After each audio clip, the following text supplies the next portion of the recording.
देखेंगे लूका रचित सुसमाचार अध्याय 11 उसका वचन 1 और 2 को पढ़िएगा।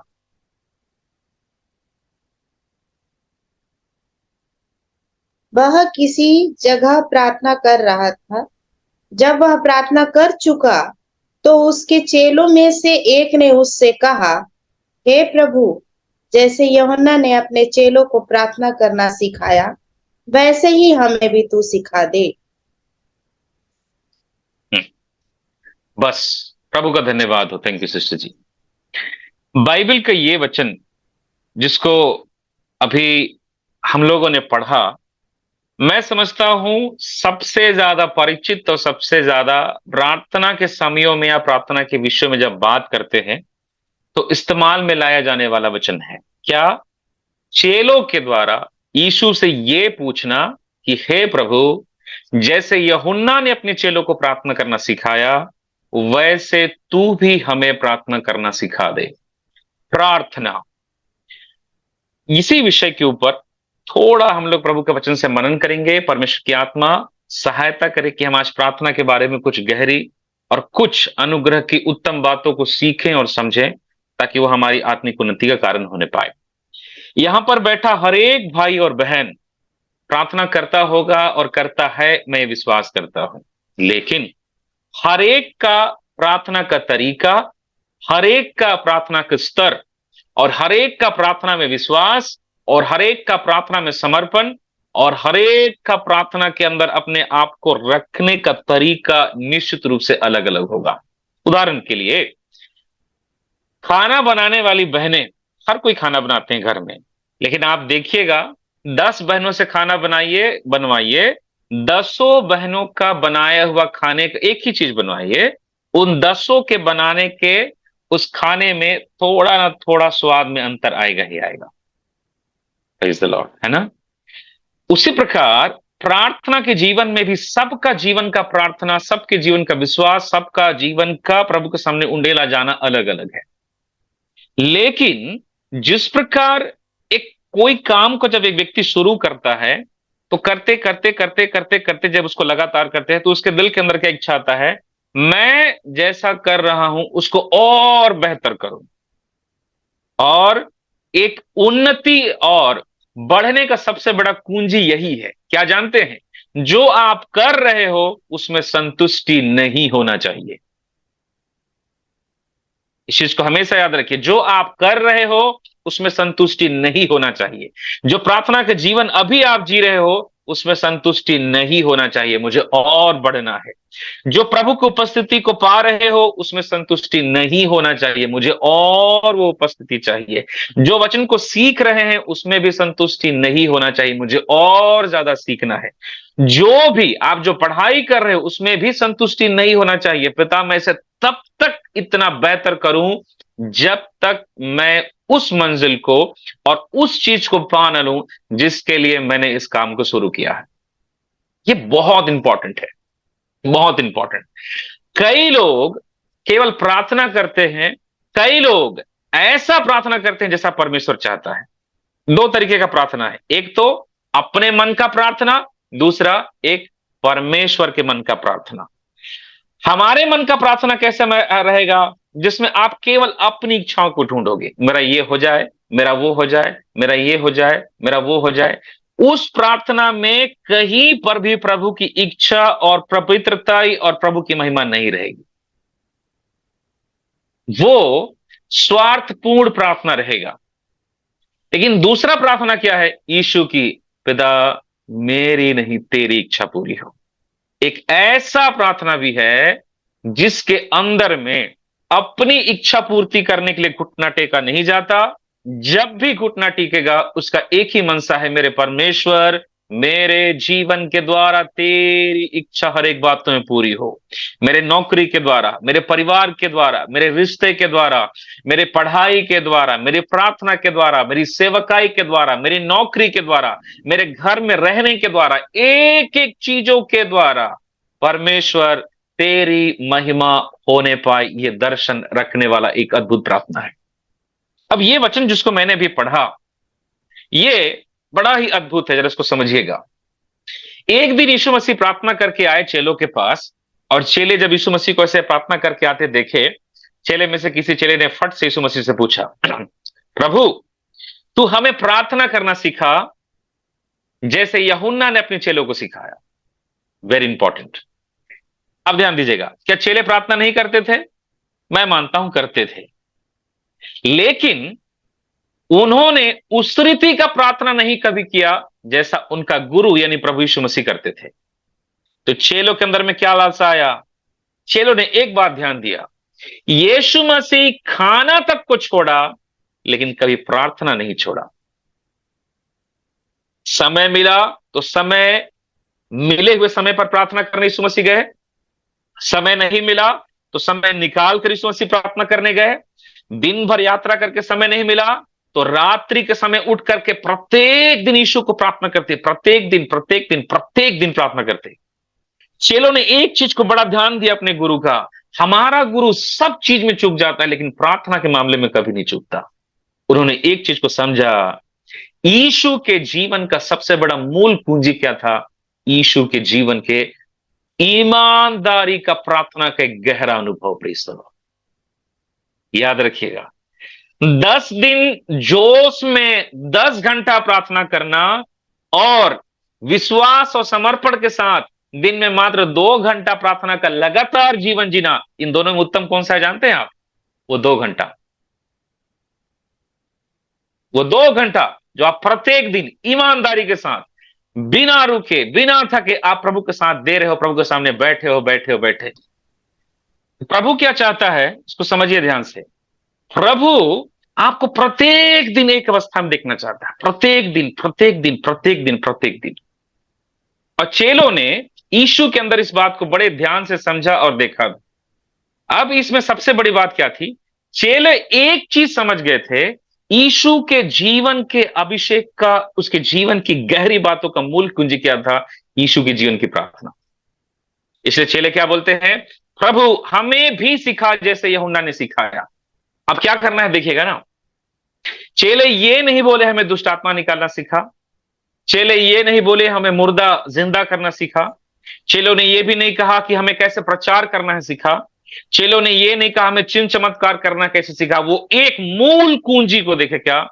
प्रार्थना करना सीख गए तो बाकी सारा काम यीशु मसीह के सामर्थ्य के द्वारा ऑटोमेटिकली होने लगेगा। हालेलुया। मेरे भाई बहनों, प्रार्थना का जीवन के गहराइयों के दिनों समझिए। प्रार्थना केवल परमेश्वर के सामने बैठकर कुछ देर हालेलुया धन्यवाद बोलना नहीं है। प्रार्थना का मतलब होता है पिता के साथ विशेष करके व्यक्तिगत संगति करना, डीप रिलेशनशिप में लेके जाता है। कुरिन्थियों के पत्री में लिखने वाला पौलुस पहला कुरिन्थियों के 6 अध्याय में बोलता है, जो परमेश्वर की संगति करता है वो एक आत्मा हो जाते हैं। 6 अध्याय उसके शायद 18 पद में होगा। जो प्रभु की संगति करता है वो एक आत्मा हो जाते हैं। इसका मतलब वो व्यक्ति जो प्रभु की संगति में जा रहा है और परमेश्वर दोनों एक हो जाते हैं। वो है प्रार्थना, कि आप और परमेश्वर दोनों एक हो जाते हैं। आप परमेश्वर के अंदर, परमेश्वर आपके अंदर में। Praise the Lord. प्रार्थना, इसे बहुत जरूरी की समझें। अब चेले ने कहा हमें प्रार्थना करना सीखा, तो यीशु मसीह कहता है कैसे प्रार्थना करना? वचन 2, उसने उनसे कहा जब तुम प्रार्थना करो तो कहो, हे पिता तेरा नाम पवित्र माना जाए, तेरा राज्य आए, हमारे दिन भर की रोटी हर दिन हमें दिया कर और हमारे पापों को क्षमा कर, क्योंकि हम भी अपने हर एक अपराधियों को क्षमा करते हैं, और हमें परीक्षा में न ला। यहां पर यीशु मसीह की प्रार्थना की शिक्षा खत्म। हमको लगता है ऐसा, लेकिन यहां खत्म नहीं होता। ये प्रार्थना के बोली थे और उन बोलियों के पीछे गहरा मतलब है। लेकिन यीशु मसीह प्रार्थना के और गहराई में जाकर प्रार्थना की गहरी शिक्षा को कब खोलते हैं? लूका अध्याय 11 वचन 5 से। जरा लूका अध्याय 11 उसके वचन 5 से लेकर के उसके 8 तक पढ़िएगा कोई। तब उसने उनसे कहा, तुम में से कौन है कि उसका एक मित्र हो और वह आधी रात को उसके पास जाकर उससे कहे, हे मित्र मुझे 3 रोटी दे, क्योंकि एक यात्री मित्र मेरे पास आया है और उसके आगे रखने के लिए मेरे पास कुछ नहीं है। और वह भीतर से उत्तर दे, मुझे दुख ना दे, अब तो द्वार बंद है और मेरे बालक मेरे पास बिछौने पर हैं, इसलिए मैं उठकर तुझे नहीं दे सकता। मैं तुझसे कहता हूँ, यदि उसका मित्र होने पर भी उसे उठकर ना दे, तो भी उसके लज्जा छोड़कर मांगने के कारण उसे जितनी आवश्यकता हो उतनी उठकर देगा। बस, प्रेज द लॉर्ड। अब इसको ध्यान दीजिएगा ना, प्लीज ध्यान से इसको सुनिएगा। प्रभु की आत्मा सहायता करे मुझे समझाने और आपको समझने में। यीशु मसीह ने इसका टॉपिक को, हेडिंग को पढ़ेगा तो प्रार्थना के संबंध में यीशु की शिक्षा। यीशु प्रार्थना की गहराई क्या है, प्रार्थना का मूल मतलब क्या है, प्रार्थना किस रीति से और किस सेंस में होना चाहिए, उसकी एक गहरी शिक्षा को यहां पर यीशु मसीह ने दिया। आप ध्यान दीजिए, मैं बारी बारी करके करीबन 6 टॉपिक आपको बोलूंगा। प्रभु के दया से सुनिएगा और समझिएगा। 6 बातें हैं वहां पर। सबसे पहला चीज लिखा है, तुम में से कौन है कि उसका एक मित्र हो और वह आधी रात को उसके पास आकर कहे, हे मित्र, मुझे 3 रोटियां दे, क्योंकि एक यात्री मेरे पास आया है और उसके आगे रखने के लिए मेरे पास कुछ भी नहीं। प्रार्थना का सबसे पहला चीज ध्यान दीजिएगा, यहां पे 2 दोस्तों के बारे में लिखा है। 3 लोग हैं यहां पर, एक दोस्त, एक दूसरा दोस्त और तीसरा आया हुआ यात्री के रूप में वो दोस्त। ठीक है, एक दोस्त जो यात्री के रूप में रात को आया, कितना बजे, 12 बजे, 1 बजे, जिस दोस्त के घर में आया, उस दोस्त के घर में आए हुए यात्री दोस्त जिसको भूख लगी होगी, उसके सामने रखने के लिए कुछ नहीं है। तो उस दोस्त ने क्या किया, रात के करीबन 12:30 बजे या 1 बजे अपने घर से निकला, धीरे से अपने दोस्त को बैठाया होगा, घर से निकला होगा, मैं आता हूं बोल करके, और अपने पड़ोस के दोस्त के यहां गया। किस दोस्त के यहां गया, जिसके यहां उसको रोटी मिल सकती है। और रात्रि के 1 बजे जाकर उस दोस्त को कहता है, दरवाजा खटखटाया और खटखटा कर आवाज देता है, आवाज दिया है, मेरे मित्र है, मेरे मित्र, दरवाजा खोलो। अंदर से एक आवाज आई होगी, क्या हुआ। तब उसने कहा, मेरे घर में मेरा एक दोस्त आया है और उसके आगे रखने के लिए मेरे पास रोटी नहीं है, तो एक काम कर, मुझे 3 रोटी दे ताकि मैं जाकर अपने दोस्त के आगे में रखूं। सबसे पहला चीज प्रार्थना का। जरा सोच कर देखिए, हम में से कौन ऐसा है यहां पर बैठा हुआ जिसके जीवन में सेम घटना घटे कि रात के 1 बजे कोई मेहमान आ जाए और आपके घर में उसके सामने रखने के लिए, मेहमान के सामने रखने के लिए कुछ ना हो, आपके पास 1 कप चाय पिलाने के लिए चीनी, चाय पत्ती और शक्कर ना हो और दूध ना हो, तो आप अपने पड़ोस के कौन से पड़ोसी के यहां जाओगे मांगने के लिए।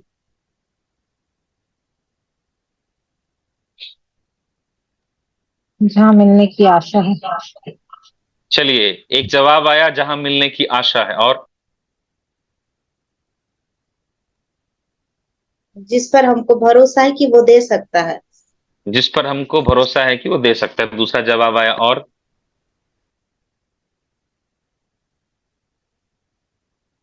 एक चीज को, समय कम इसलिए ज्यादा इसमें समय नहीं लूंगा, ध्यान दीजिएगा, दोनों जवाब एकदम सही है।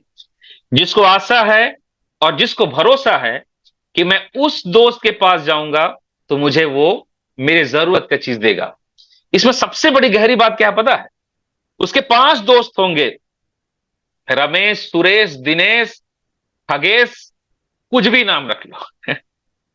ये रमेश, दिनेश, खगेश, सुरेश, जो भी 5 में से वो एक के पास गया, पता किसके पास, जिससे उसका रिश्ता इतना गहरा हो, जिसके हम वो रात को 12 बजे भी कुछ मांगने जाए तो उसका दोस्त बिना कुड़कुड़ाए उसको दे सकता हो। Praise the lord, hallelujah.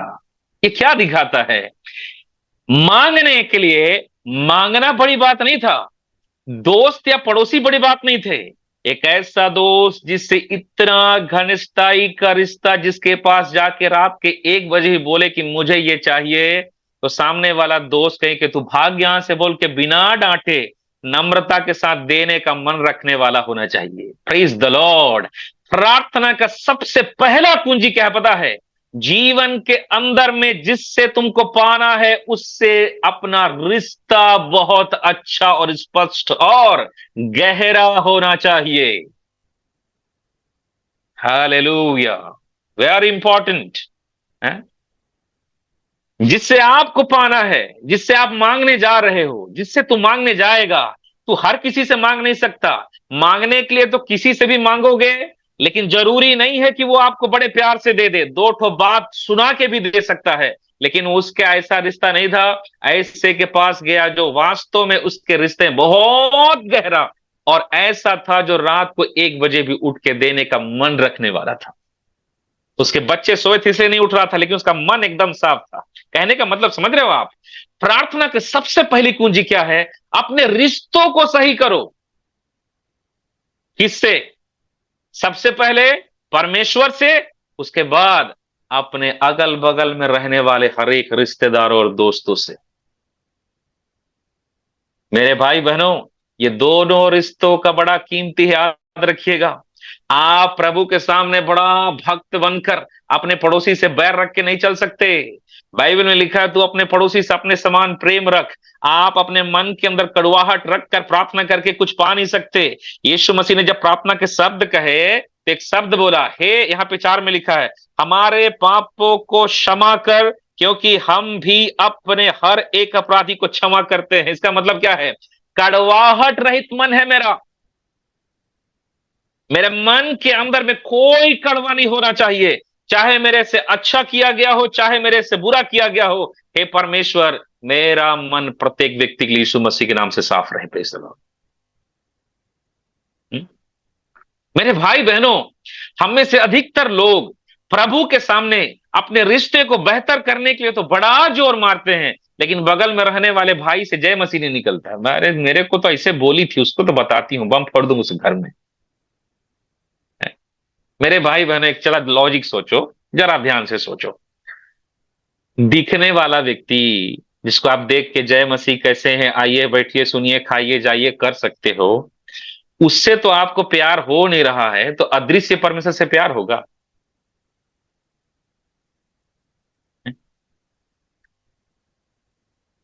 प्रार्थना की सबसे पहली कुंजी, मैं 6 विषय शायद बता पाऊंगा नहीं, प्रभु की आत्मा सहायता करे। प्रार्थना की सबसे पहली कुंजी, अपने रिश्तों को सही करो।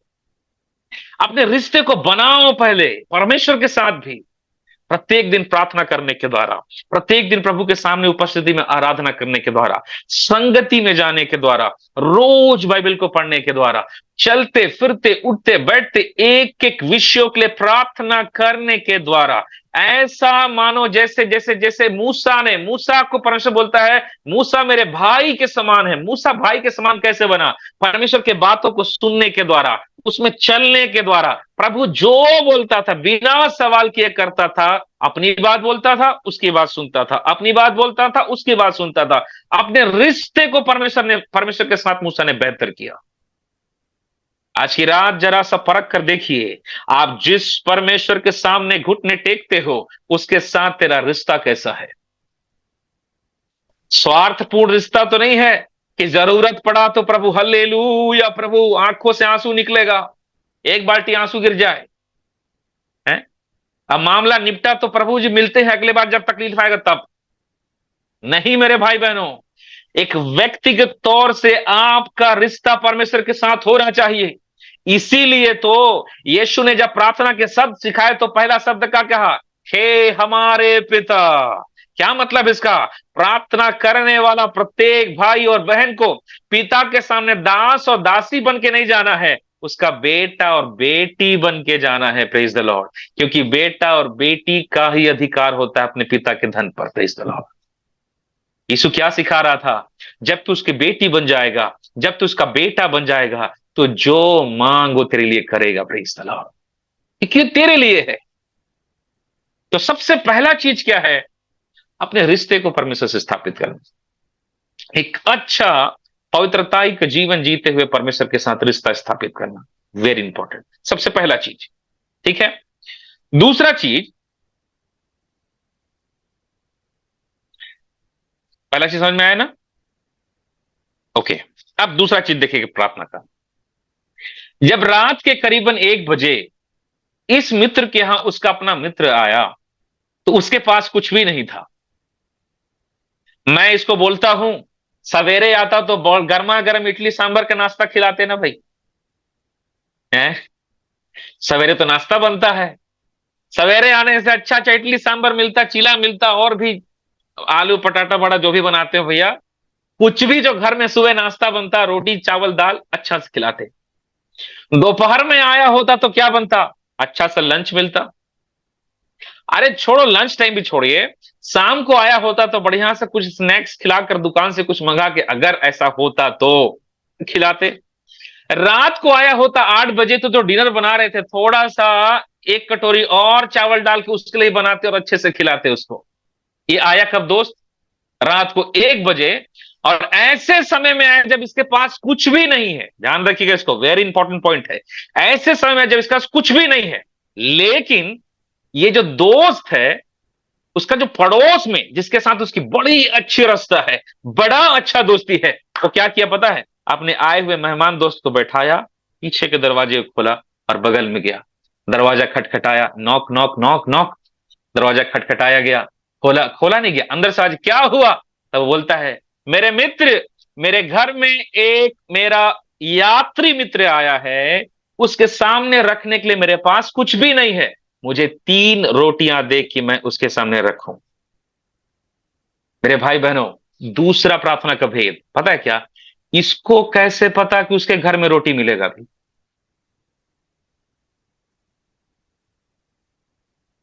कुछ समझ में आया? मांगने जाने वाला दोस्त को कैसे पता कि रात को 3 बजे, 12 बजे या 1 बजे भी मेरे घर में रोटी खत्म हो गया, लेकिन मेरे बगल में जिसके मांगने जा रहा हूं, उसके घर में 3 रोटी मुझे मिल जाएंगी।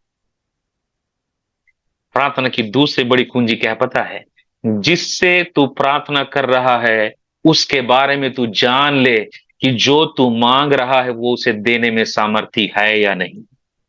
Hallelujah, very important. शिबाला रब शमदले हत्तन गडगजिया। मेरे भाई बहनों, आज जिस परमेश्वर के सामने आप बैठकर आंसू बहाकर प्रार्थना करके अपने परिवार के लिए, अपने बच्चे के लिए, अपने पत्नी के लिए, अपने हालातों के लिए, अपने भविष्य के लिए, अपने किसी भी विषय के लिए प्रार्थना कर रहे हो, मैं आज आपसे एक सवाल पूछता हूं इस वचन के आधार पर, क्या तुझे सच में पता है कि जिसके सामने तू घुटने टेक रहा है, वो जो कुछ तू मांगे वो तुझे दे सकता है क्या? हालेलुया। ये दोस्त जानता था मेरे घर में भले नहीं है, लेकिन मेरा बगल में रहने वाला मेरे दोस्त के यहां मेरे जरूरत की हर वो चीज मिलेगी और उसके पास मिलेगा ही मिलेगा।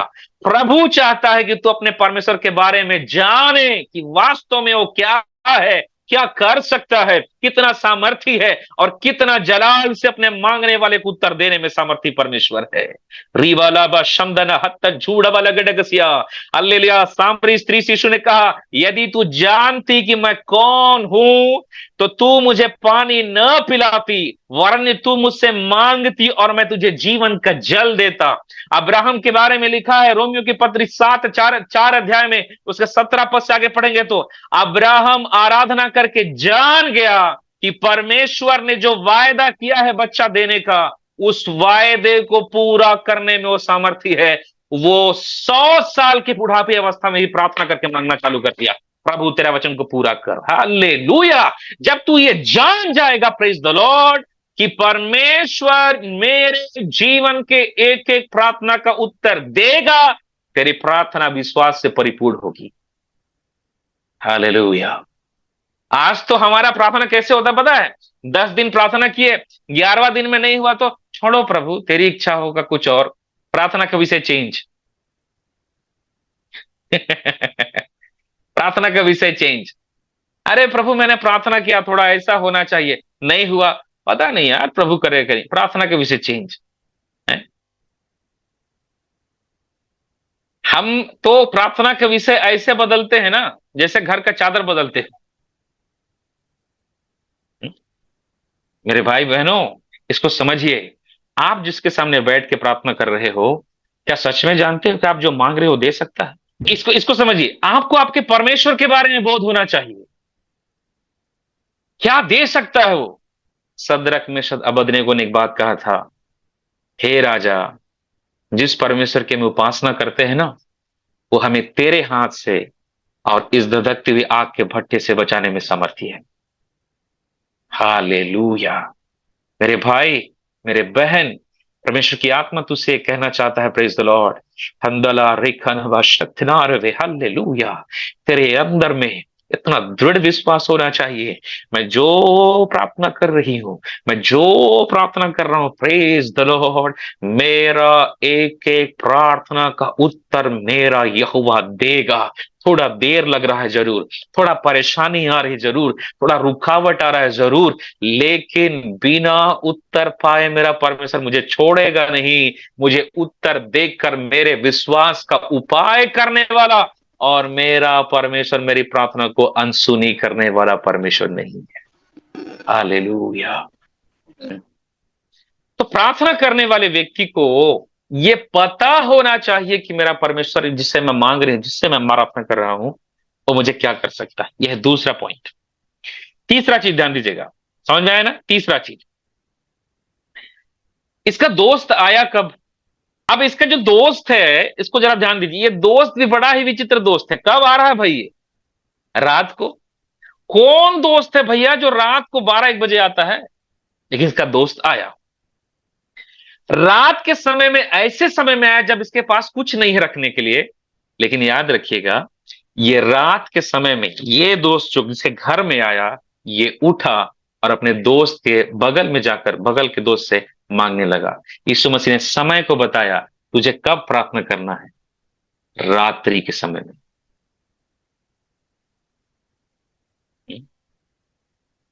यीशु मसीह ने प्रार्थना का तीसरा कुंजी क्या बताया? ये कब मांगने गया? ये नहीं बोला कि थोड़ा थोड़ा पानी पी लो यार, मेरे पास खाने के लिए कुछ नहीं है, सवेरे भोर होते ही ना रमेश का दुकान खुलेगा तो मैगी लाके खिलाऊंगा तेरे को बना के। ऐसा वाला फंडा नहीं था, ऐसा वाला कोई बात नहीं था। वो रात को उसी समय उठकर अपने बगल में गया। ये क्या दिखाता है? रात्रि के समय में मांगने वाली अवस्था, जो क्या चीज है? रात्रि की प्रार्थना। मेरे भाई और मेरे बहनों, मैं आपको एक चीज बताऊं, आप यीशु के जीवन को अध्ययन करिए। उसके जीवन की गहराई क्या थी? वो रात्रि के समय में ही बैठकर विशेष करके पिता के सामने प्रार्थना करते पाए जाते थे। रात्रि के समय पौलुस का प्रार्थना का जीवन देखिए, मध्य रात्रि का प्रार्थना करने वाला जीवन जीने का अनुभव। इसी कारण से बंदीगृह की अवस्था में रहने के बाद भी प्रेरितों का 16 अध्याय में वो रात को मध्य रात्रि में उठ करके पौलुस और सिलास प्रार्थना करके भजन गाने लगे। वो उस दिन का बंधन तोड़ने के लिए प्रार्थना नहीं कर रहे थे, उनका रोज का प्रार्थना था वो। अब आप बोलेंगे कैसे पास्टर साहब? तो ऐसे, क्योंकि जैसा गुरु है वैसा चेला होगा। और पौलुस उन चेलों में से था जो बोलता है, मेरी किसी चाल चलो क्योंकि मैं अपने गुरु जैसा चाल चलता हूं। Praise the lord, hallelujah. रात्रि की प्रार्थना, रात्रि की प्रार्थना। मैं एक बात बताऊं, रात का 1 घंटा का प्रार्थना आपके एक दिन के उपवास का टक्कर रखता है। क्यों?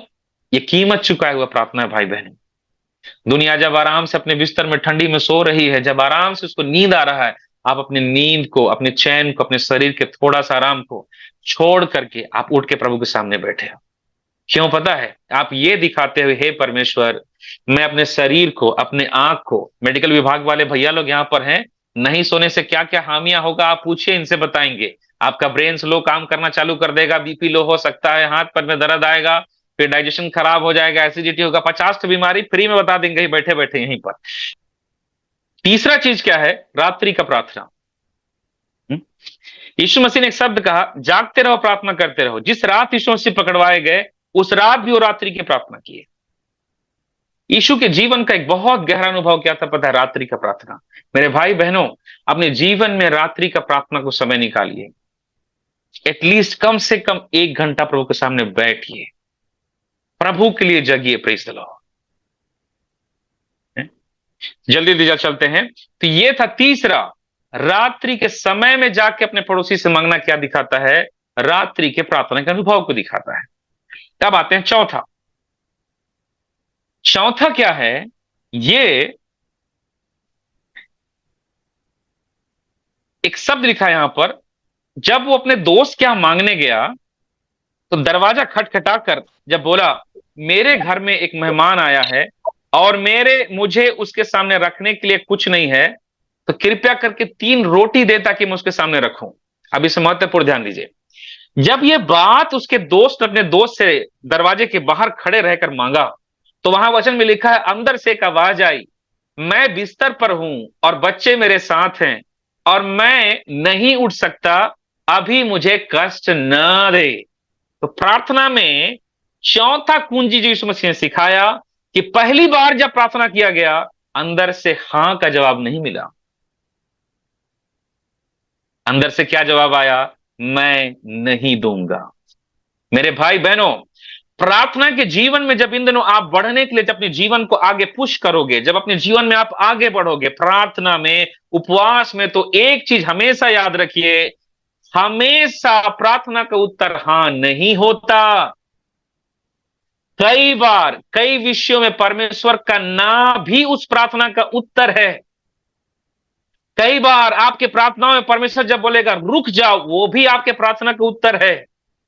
कई बार परमेश्वर कई विषयों पर एक समय के लिए ना बोल करके आपको रोक देगा, वो भी आपके प्रार्थना का उत्तर है। कई बार परमेश्वर आपका प्रार्थना का उत्तर फटाक से देंगे और आपको आगे बढ़ाएंगे, वो भी प्रार्थना का उत्तर है। पहली बार जब इसने मांगा, उसके अंदर के दोस्त ने नहीं कहा रुक जा जरा मैं उठ के देता हूं, नहीं, पहली बार क्या जवाब आया? ना। मेरे भाई और मेरे बहनों, इस चीज को समझो जरा सा। जब आपके मन का विवेक, आपका विवेक जब शुद्ध होकर जब सही चीजों के लिए प्रभु को ढूंढता हुआ आगे बढ़ता है ना, याद रखिए, जब उस विषय पर तुझे ना सुनना पड़े तो समझ जाना वो तेरे विश्वास की परख का समय है। यही सेम चीज किससे हुआ था? याकूब से। याकूब कहता है हे परमेश्वर मुझे आशीर्वाद दे। परमेश्वर बोलता है छोड़ दे, मुझे जाने दे, क्योंकि भोर होने वाली है। परमेश्वर ने नहीं कहा मैं तुझे आशीर्वाद दे रहा। कई लोग इस चीज को नहीं समझने के चलते प्रार्थना का जीवन शुरू किए, उपवास का जीवन शुरू किए, थोड़ा दिन प्रार्थना किए, लेकिन प्रभु जब उस समय कुछ नहीं बोला, चुपचाप हो गया, तो लोग क्या सोचते हैं पता है? परमेश्वर मुझे उत्तर नहीं देना चाहता। मैं आज शाम के समय यीशु मसीह के नाम से उसके आत्मा में होकर बोलना चाहता हूं, ऐसा नहीं है। परमेश्वर तुझे थोड़ा धीरज को परख रहा है, तेरे विश्वास को परख रहा है, तेरे ठहराव को परख रहा है, तेरे वास्तविकता में, तेरे मन के अंदर में जिस विषय को लेकर तू प्रभु के पास आया है, उसको देख रहा है परमेश्वर कि इसके अंदर उस महिमा को पाने का लालसा और जिद कितना है, कितना ढिठाई है इसके अंदर में कि वो पाने के लिए बना रहे मेरे साथ। हालेलुया। मेरे भाई बहनों, यहां पर कई लोग आत्मा का अभिषेक पाने के लिए 4 दिन, 4 महीना, 4 साल प्रार्थना करके हो सकता बोल सकते होंगे अरे परमेश्वर मेरे को नहीं देता, मैं नहीं मांगूंगा। कई लोग ये बोल सकते हैं कि परमेश्वर दूसरे को बहुत आशीष देता है, मेरे को नहीं देता। मेरे भाई बहनों, बाइबल में क्या लिखा है पता है? परमेश्वर पक्षपात नहीं करते। तो परमेश्वर अभी क्या कर रहा है? पतरस अपने पत्री में कहता है जैसा कि तुम सोचते हो परमेश्वर देने में देरी करता है, परमेश्वर देने में देरी नहीं करता, तुम्हारे विषय में धीरज धरता है कि तुम कहीं नाश न हो जाओ। एक कुंजी को समझिए, समय से पहले पाया हुआ आशीष आपके लिए बर्बादी का कारण है।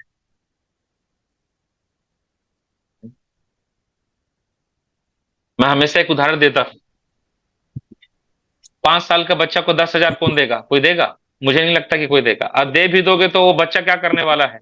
उसका एक ही चीज करेगा, चलो चॉकलेट खाएंगे। वो 10,000 लेके जाके बोलेगा और दुकान में 5 रुपए का डेयरी मिल्क देना तो। लेकिन जब वही 10,000 एक जिम्मेदार व्यक्ति के हाथ में आए, उससे एक अच्छा काम हो सकता है। याद रखिएगा, परमेश्वर किसी भी आशीष को देने से पहले आपको उसका कीमत समझाएगा, ताकि उस आशीष के पाने के बाद आप प्रभु के और नजदीक आओ, न कि वो आशीष आपको प्रभु से दूर संसार में ले जाए। तो प्रार्थना का चौथा कुंजी क्या था पता है? जब तू प्रार्थना करने बढ़ोगे, कई बार तुझे ना सुनना पड़ेगा पहले, और ना दो रीति से आता है। पता है कैसे? कई बार परमेश्वर सीधे बोलेगा मैं नहीं दूंगा, तो कई बार परमेश्वर क्या बोलेगा पता है? आपने प्रार्थना किया यीशु मसीह के नाम से रास्ता खुल जाए, वो और बंद हो जाएगा। ये ना है। लेकिन मेरे भाई बहनों, हमारा परमेश्वर अनुग्रहकारी परमेश्वर है। ये व्यक्ति, इसकी, ये था चौथा कुंजी। पांचवा, पांचवा व्यक्ति, ये व्यक्ति ये जानता था मैं जिसके सामने रात को 1 बजे आके दरवाजा खटखटा रहा हूं उसका हृदय कैसा है। हालेलुया। लिखा है लज्जा छोड़कर वो उससे मांगा। ये प्रार्थना का पांचवा कुंजी है। बिना उस चीज को पाए, उस चीज को छोड़े, बिना लज्जा माने, बिना इरिटेट हुए, बिना थके, बिना हारे, वो वहीं पर खड़ा रहा और मांगता रहा। प्रार्थना की पांचवी कुंजी पता क्या है? लगे रहो जब तक तुम उसे पा नहीं लेते। इसको बोलते हैं आत्मिक जिद। आज मसीहों में नहीं है, पता है? उनके अंदर आत्मिक जिद नहीं है। हे परमेश्वर, तूने अब्राहम के लिए किया, उसको संतान दिया, मुझे भी दे। ये जिद है आप में? हे परमेश्वर, तूने उस भाई के परिवार को प्रभु में ले आया, तूने अपने पास उसको आने का मन फिराव का दान दिया, प्रभु मुझे भी मेरे परिवार को दे। हे परमेश्वर, तूने उन बच्चों के ऊपर काम किया, मेरे बच्चों के भी ऊपर काम कर। हे परमेश्वर, तूने उनको अभिषेक दिया, मुझे भी अभिषेक दे, मुझे भी वैसा बना जैसा तू मुझे देखना चाहता है। जिद होना चाहिए। आपके अंदर जिद है? हुँ? उल्टा सीधा चीज के लिए भयंकर जिद रहेगा। मैं तुमको देख लूंगी, मैं तुमको देख लूंगा। इसके लिए तो मैं बोलते नरक जाऊं तो जाऊं, लेकिन तेरे को छोड़ूंगा नहीं मैं। ऐसा बात भयंकर जिद है। प्रभु के लिए कितना जिद करते हैं आप भाई, बताइए मेरे को जरा सा। कितना जिद है? प्रभु चाहिए तो चाहिए। ऐसा कौन था बाइबल में? एक लौता, पता है कौन? याकूब। पुराना नियम में एक व्यक्ति मलयुद्ध किया, नया नियम में प्रत्येक व्यक्ति को मलयुद्ध करना है, जैसे ये भी किया। ये मलयुद्ध है, मुझे दे तो जाऊंगा मैं। ऐसे देखिए, ऐसे ऐसे ऐसे करके ना, पहले ऐसे किया होगा, राइट? मेरे तरफ ध्यान दीजिएगा। पहले प्यार से गया होगा, दरवाजा के पास गया, हेलो भैया, भैया सो गए क्या? अरे ये मेरा मेहमान है, धीरे से बोल रहा है ना। धीरे से बोल रहा है, मेहमान आए हैं, सुनिए ना, 2 ठो रोटी होगा क्या? 3 ठो रोटी दीजिए ना। भैया भैया अंदर से, अरे यार मैं सो गया हूँ, दोस्त है ना भाई, तो कैसे बात है, सो गया हूँ भैया, मत जगा यार। अरे दो भैया। अरे नहीं मैं सो गया भैया। अब देखिए, ये जो धीरे धीरे बज रहा था ना, एक बार जोर से ठोक रहे हैं। पता है क्यों? नहीं तो अगर दरवाजा बजा बजा के मोहल्ला उठा दूंगा, लेकिन मेरे को चाहिए। क्या मतलब है पता है? जिद होना चाहिए। मेरे भाई बहनों, आपके अंदर में भी यीशु मसीह के नाम से ऐसा ही आत्मिक जिद होना चाहिए। हे परमेश्वर, जब तक मैं पाऊंगा नहीं, छोड़ूंगा नहीं। Praise the Lord. याकूब क्या बोल रहा पता है? प्रभु, आज तो गए हो अपने मन से, लेकिन जाओगे मेरे मन से। हैं? तू कैसे जाएगा? जब मैं प्रार्थना बंद करूंगा तब, और मैं बंद करूंगा ही नहीं। ये जिद आपके अंदर है क्या? आज बताइए जरा सा। हुँ? ये जिद है आपके अंदर कि परमेश्वर मुझे ये चाहिए तो चाहिए, मुझे ये बरकत चाहिए तो चाहिए, ये बंधन टूटना चाहिए तो चाहिए, उसके लिए भले कुछ भी हो जाए। सद्रक, मेशक, अबेदनगो और दानियल दिन में चालू किए प्रार्थना करने, ये सपना का भेद बताइए, मतलब बताइए। दिन से रात हो गया लेकिन उठा कोई नहीं, जब तक उनको उत्तर नहीं मिला। जिद होना चाहिए। Praise the Lord. ये पांचवी कुंजी है प्रार्थना का, जिद होना चाहिए। Praise the Lord. मन के अंदर जिद, ओ प्रभु इसको मैं पाऊंगा। और मैं बताऊं, जिनके अंदर आत्मिक जिद होता है ना, वो संसारिक में भी जिद्दी होते हैं। पता कैसे? मुझे संसार में भी आशीष चाहिए तो चाहिए। प्रभु का दास था स्मिथ विगल्सवर्थ, जिसने 18 मूर्ति जिंदा किए थे। वो जब सेवकाई में आया ना, तो प्लम्बर का नौकरी करता था। जब एक बुजुर्ग के यहां काम किया, तो जब काम करने के बाद, जब बुजुर्ग औरत, बेचारी विधवा औरत थी, प्लम्बर का पाइप वगैरह काम करता था, वो ला करके उसको फीस दी, तो क्या बोलता है पता है? मैं आज से प्रभु का सेवा करने का निर्णय लिया हूं, तो मेरे तरफ से प्रभु को दान दे दीजिएगा। वो जो उसका जो सैलरी लेने वाला था, उसको बोलता है मेरे तरफ से प्रभु को दे दीजिएगा। वो जब आया, प्रभु में एक चीज बोलता है, फटा कपड़ा पहनूंगा नहीं, फटा जूता पहनूंगा नहीं, बिना खाए ना भरपेट, बिना खाए सोऊंगा नहीं। मेरा एक एक जरूरत पूरा होना चाहिए प्रभु। मेरा गारंटी है कि मैं ईमानदारी से सेवकाई करूंगा, लेकिन जिस दिन घटा ना, उस दिन सेवकाई छोड़ दूंगा। वो इतना जिद्दी था, इतना जिद्दी था। स्मिथ विगल्सवर्थ की गवाही पढ़िए, वो क्या बोलता है पता है उसके स्टेटमेंट? मसीह जीवन में रोमांच चाहते हो तो विश्वास करो। वो बोलता है पवित्र आत्मा मेरी अगुवाई नहीं करता, मैं विश्वास के द्वारा पवित्र आत्मा को बोलता हूं तुझे ये करना पड़ेगा क्योंकि तेरे वचन में लिखा है। किसी में है दम ये करने का? जिद्दी था वो। जब उसे चर्चों में लाश को लाया जाता था ना, तो तब तक प्रार्थना करता जब तक जिंदा ना हो जाए, भले 2-4 मुक्का मारना पड़े। उसके जीवन में पढ़ के देखिए, वो मुक्का उक्का भी मारता था भयंकर। पेट का एक डॉक्टर अपने पेशेंट को लेके आया जिसके पेट में कैंसर था, वो आया उसके पास, एक मुक्का मारा। 6 फुट 2 इंच का आदमी था, लंबा चौड़ा। एक मुक्का पेट में मारा, यीशु के नाम में कैंसर बाहर निकल। एक मुक्का खाते ही आदमी जमीन पे। डॉक्टर बोलता तूने मेरे पेशेंट को मार दिया। तो क्या बोलता है पता है? मारा हूं कि बचाया हूं, 5 मिनट रुको। 5 मिनट बाद जब होश आया तो बोलता है कैंसर गायब। उसकी जीवन की गवाही है। वो बोलता है मैं परमेश्वर के वचन को बार बार पढ़ता हूं, बार बार बार बार बार बार, और प्रत्येक बार इससे विश्वास से भरता भरता भरता भरता भरता भरता, और बोलता है मेरा परमेश्वर का वचन सच्चा है, एक वचन भी पूरा हुए बिना टलेगा नहीं। हालेलुया। जिद होना चाहिए, वेरी इंपॉर्टेंट है। जिद चीजों को पाने का। ऐसा कनानी स्त्री जब आई तो यीशु मसीह बोलते हैं मैं कुत्ता का बच्चों की रोटी लेके कुत्ता का आगे नहीं फेंकता। हम लोग रहते तो क्या है का गुरु हो तुम भाई, यही बोलते बड़ा पास्टर बनता है। ऐसे बोलते बड़ा पास्टर बनता है, कुत्ता बोलेगा मेरे को, फट से बोलते। वो एकदम कुछ नहीं बोली, कोई बात नहीं। कुत्ते का कुत्ता भी अपने मालिक का मेज से गिरा हुआ चूर चाट खाता है। चलो भैया कुत्ता ही सही, लेकिन जाऊंगी नहीं, गई नहीं। जिद होना चाहिए, वेरी इंपॉर्टेंट। ये 5वां पॉइंट। 6वां पॉइंट एक और बताता हूं, इसको बोल के खत्म करेंगे, समय खत्म हो गया। चलो 6वां पॉइंट क्या है प्रार्थना का? ये व्यक्ति कब आया जानते हैं? इसका यात्री का दोस्त, जब उसके घर में कुछ नहीं था। और ये बहुत महत्वपूर्ण है, प्लीज ध्यान से सुनिएगा। यात्रा से आया हुआ दोस्त जो रात को 1 बजे उसके घर में आया, उस समय जानते हैं उस दोस्त के घर में वास्तव में उसका रखने के लिए कुछ नहीं था। तो ये क्या करना पड़ा इसको? उसको देना जरूरी है भाई। घर में आए खाली पेट सुला नहीं सकता। ये क्या किया पता है?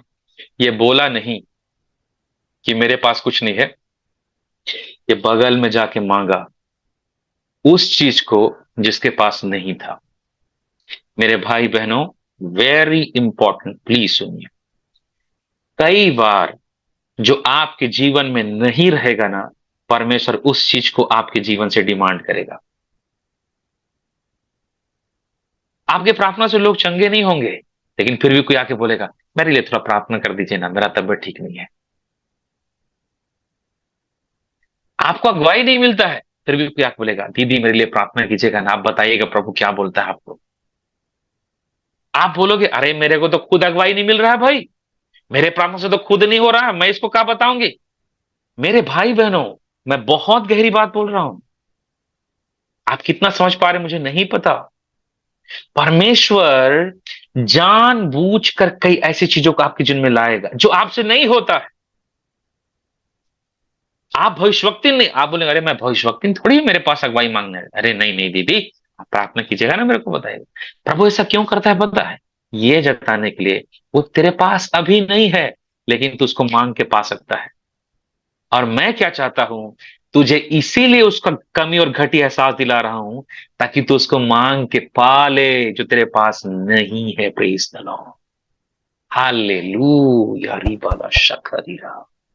मेरे भाई बहनों, परमेश्वर ना कई विषयों पर आपको ये एहसास दिलाएगा कि ये तेरे पास नहीं है। तेरे पास वैसा ज्ञान नहीं है, तेरे पास वैसी सामर्थ्य नहीं है, तेरे पास वैसा अगुवाई नहीं मिलता है, तुझे चीजें ऐसे समझ नहीं आती, तेरे पास वो आशीष नहीं है, तेरे पास ये नहीं है, वो नहीं है। वो आपको उस कमी घटी को एहसास दिलाएगा। वो आप ही जानते हो कि आपके पास नहीं है। वो आपको नीचा दिखाने के लिए नहीं, इस चीज के लिए कि मैं चाहता हूं वो चीज जो अभी तेरे पास नहीं है, हालेलुया, वो तेरे पास हो। मैं इसको वचन से और बताता हूं, सुनिएगा। Praise the Lord.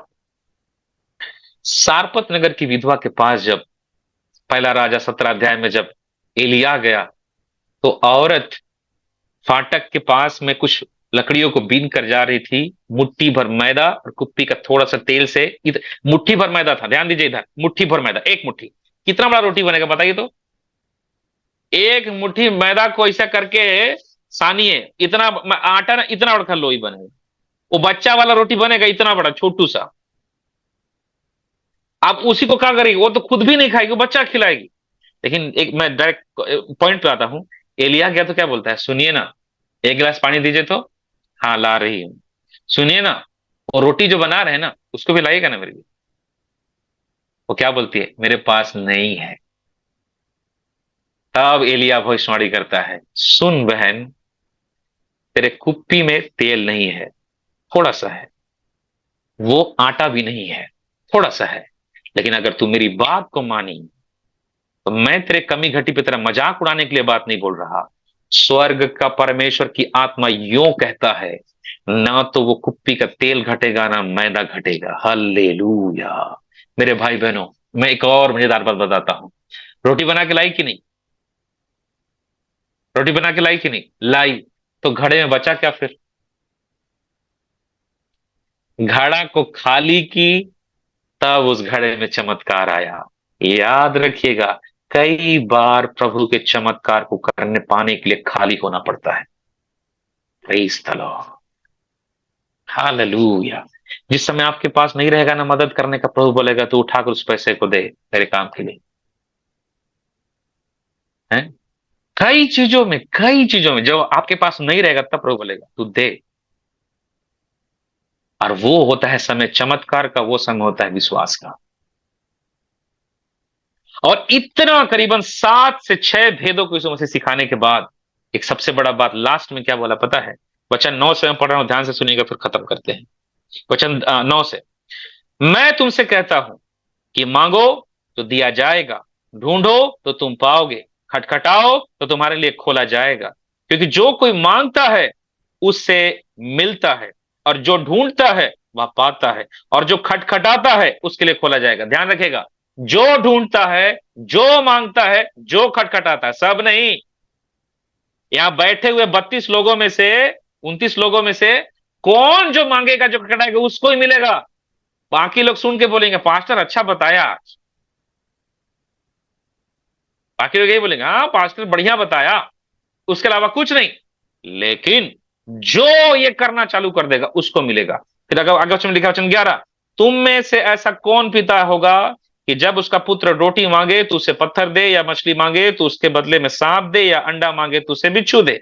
अतः जब तुम बुरे होकर अपने बच्चों को अच्छी वस्तु देना चाहते हो, जानते हो, तो स्वर्गीय पिता अपने मांगने वाले को पवित्र आत्मा क्यों नहीं देगा? Very important. यीशु मसीह का बोला, सुनो, वो तो एक मित्र से पा करके इतना आशीषित हुआ। जब संसार का एक इंसान दूसरे इंसान की इतना मदद कर सकता है, तो स्वर्ग का परमेश्वर तेरे लिए क्या नहीं करेगा? Praise the lord, hallelujah.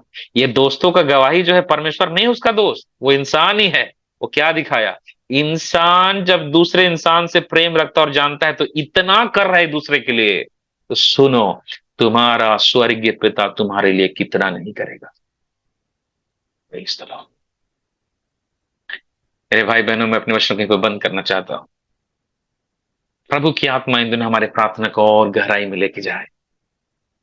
यहीं से चालू हुआ था 11 का 2, क्या लिखा था? हे पिता, और खत्म कहां हो रहा है? 11 का 13, तुम्हारा स्वर्गीय पिता। हालेलुया। स्वर्ग में एक पिता है जो आपके प्रार्थना को सुनने के लिए बैठा है। Praise the Lord. वो कभी ऊंघता नहीं, थकता नहीं, कभी नजरअंदाज नहीं करता। आप एक पुकार के देखो, यहोवा आपके लिए करेंगे। Praise the Lord. आइए अपने सरों को झुकाएं और हम प्रार्थना करें, प्रभु की आत्मा हमारे प्रार्थना के जीवन की गहराई को और बढ़ाए। Praise the Lord. और हम लिटरली इन दिनों अद्भुत आत्मा में, आत्मा के सामर्थ्य में, अगुवाई में प्रार्थना की गहराइयों को यीशु मसीह के नाम से छूने पाए। वचनों के सामने समर्पित हो, अपने आप को समर्पित करें। Praise the Lord. प्रभु वचनों के द्वारा आशीष करें। हालेलुया।